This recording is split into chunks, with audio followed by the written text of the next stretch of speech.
Sir, आज तुम्ही Shivaji park येथे छत्रपती शिवाजी महाराज यांच्या पुतळ्याची पाहणी केली. काय नेमकं प्रकार आहे, कशी परिस्थिती आहे पुतळ्याची? मला सांगायला खेद वाटते. मी महानगरपालिकेकडे सातत्याने पाठपुरावा करतो, म्युन्सिपल कमिशनरकडे सातत्याने पाठपुरावा करतो, PWDकडे सातत्याने पाठपुरावा करतो.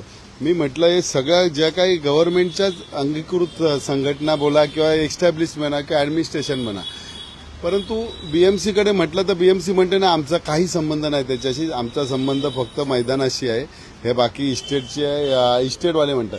त्यानंतर PWDकडे पाठवतात. PWDला आम्ही सातत्याने पाठपुरावा करतो, पण PWD त्याच्याकडे जरासुद्धा लक्ष देत नाही. शेवटी काल जिल्हा नियोजनाची बैठक होती.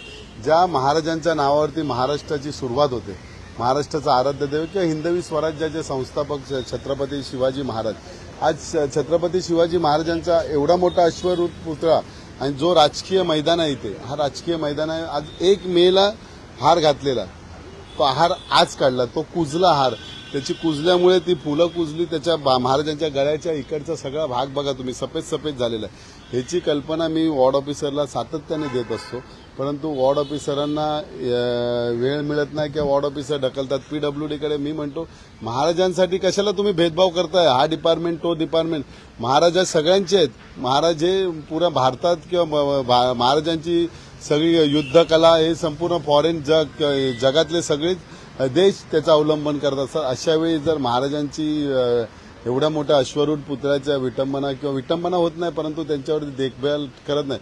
परंतु काल म्युन्सिपल आयुक्त गगराणी साहेबांनी सांगितलं की मी तुला 4-5 माणसं देऊन ती संपूर्ण भाग सुशोभीकरण व्यवस्थित करून घ्या, की महाराजांकडनं बघितल्यानंतर एक बघा महाराजांचं नाव जरी घेतलं तरी अंगात संचार संचते. जो आजारी असेल तो पण जय बोलणार. अशा महाराजांची प्रतिमा आपण महाराष्ट्रात किंवा भारतामध्ये अशा महाराजांच्या पुतळ्याची व्यवस्थित देखभाल PWDनी करावी अथवा BMCनी करावी, कुठल्याही ॲडमिनिस्ट्रेशननी करावी, परंतु महाराजांचा पुतळा हा व्यवस्थित राहायला पाहिजे.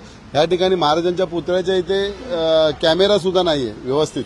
तो कॅमेरा तिथे बसवा. कुठे कोणतरी माथेफिरू येतो, विटंबना करतो, ते विटंबना झाली नाही पाहिजे. त्यासाठी कॅमेरा प्रत्येक, मी तर काल जिल्हा नियोजन जिथे जिथे पुतळे किंवा जिथे जिथे स्मारकं झालेत तिथे प्रत्येक ठिकाणी महानगरपालिके अथवा स्टेट गव्हर्नमेंटनी महाराष्ट्र सरकारने प्रत्येक ठिकाणी कॅमेरा लावा आणि त्याचा एक्सेस त्या स्थानिक पोलीस स्टेशनना द्यावा, अशी मी त्यांना काल विनंती केली. कालच्या DPDCच्या बैठकीमध्ये देखील आपण निधीचा मुद्दा उपस्थित केला गेला होता. यामध्ये माझ्या आमदाराला 20 कोटी रुपये मिळतात, तर कशा प्रकारे कसं काय मिळू शकतं?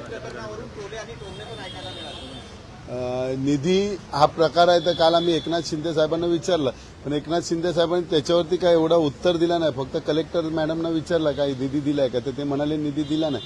आता यांनी कुठून निधी आणला ते आता तुम्ही त्या आमदारांनाच विचारा, कारण आम्हाला अजून प्रत्येक आमदाराची खंत तुम्ही ऐकत होतात की एका सुद्धा आमदाराला, सत्ताधारी पक्षाच्या आमदाराला सुद्धा निधी मिळत नाही, तर यांना 20 कोटी निधी कुठून मिळाला याचं रहस्य त्यांनीच सांगावं. विरोधक असाही दावा करतात, म्हणजे एकूण जर बघितलं तर माजी आमदारांना वगैरे निधी दिला जातो, पण आजी आमदारचे विरोधात आहे, त्यांना निधी दिला जात नाही अशी देखील काल ऐका, काल मी सत्ताधारी पक्षाचे सेल्वन आहेत किंवा प्रसाद लाड आहेत, ते पण म्हणाले की आम्हाला निधी मिळत नाही.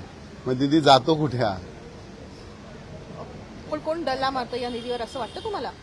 ते आता काय दल्ला मारत नाही, परंतु त्यांनी जो काय, आता बघा मुंबई शहर असं आहे की हा मल्टीपर्पज म्हणाल तर त्याप्रमाणे यूज करतो. उपनगरात भरी लोकसंख्या जास्त आहे, पण तो उपनगरातली अर्ध्यापेक्षा जास्त लोकसंख्या मुंबईमध्ये सर्व्हिसला किंवा आपल्या पोटापाण्यासाठी किंवा त्यांचा बिझनेस असेल त्यासाठी इथे फेऱ्या मारत होतं. हा सगळा लोड आहे मुंबई शहरवरती जास्त येतो, त्यामुळे त्यांनी मुंबई शहराकडे जास्तीत जास्त लोकांच्या दृष्टीने निधी द्यावा, चांगल्या चांगल्या उपाययोजना या मुंबई शहरामध्ये आणाव्या, जेणेकरून बाहेरची लोक येतील, त्यांचा ताण मुंबईवरती पडला नाही पाहिजे.